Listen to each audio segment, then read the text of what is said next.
descendo aí com dificuldade. O caminho é longo, as nuvens descendo, já vai escurecer, ficar tudo branco. E é difícil, gente, dizer que não é difícil, que é cansativo, que eu não sinto dor, mas sei lá, eu acho que Deus dá pra todo mundo, ele dá uma missão, né? Eu tenho um problema na coluna que me permite que, assim, me limita muito. Então eu não posso carregar nesse lado, porque esse lado eu tenho um ombro paralisado. Então essa mão aqui eu não posso usar para carregar. Então eu tenho que carregar só com essa, que graças a Deus é a direita. Então, mas eu vou descendo um pouquinho, né? Aí, um pouquinho cansado, essa mochila aqui, eu tô carregando aqui, pesa cerca de 10 quilos, né? E te contar também que eu tenho sobrepeso, né? Que eu peso mais de 70 quilos para 1,55.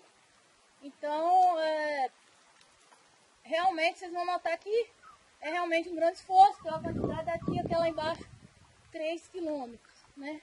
Na chuva e tudo. Mas Deus me deu essa missão, né?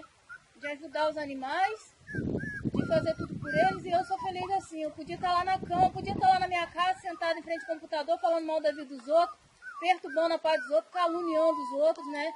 Igual muita gente aí faz, né? Ficar respondendo a processo por aprontar, por perturbar a paz dos outros. Mas eu tô aqui trabalhando. Eu daqui, eu vou levar eles para o Campo Estrela, eu vou dar banho, né? Já vermifuguei. E para amanhã, já organizar para amanhã cedo chegar a fazer a feirinha de adoção. Para ver se eu consigo ir lá com essas fofuras, coisas lindas. Eu resgatei mamãe no cio na rua. E quem estiver vendo esse vídeo, gente, não adianta você achar maravilhoso, sentir pena e tal, se você não ajudar, se você não contribui, isso daí não resolve nada. Eu sinto pena dos animais, eu amo eles, realmente me importo, por isso que eu resgato e cuido. Então, eu não tenho dinheiro. O que eu posso doar para eles é o que eu já estou doando, 100% da minha vida. Eu não dou nem 1, nem 2%, eu dou integralmente a minha vida por eles, a minha casa, tudo que eu tenho é dos animais. Aliás, eu não tenho praticamente nada, né, gente? Vocês viram aí que eu tive que vender até as minhas animais para comprar ração para eles. E eu vendo a minha casa, se for possível, para dar comida a eles. Vocês não tenham dúvida, não.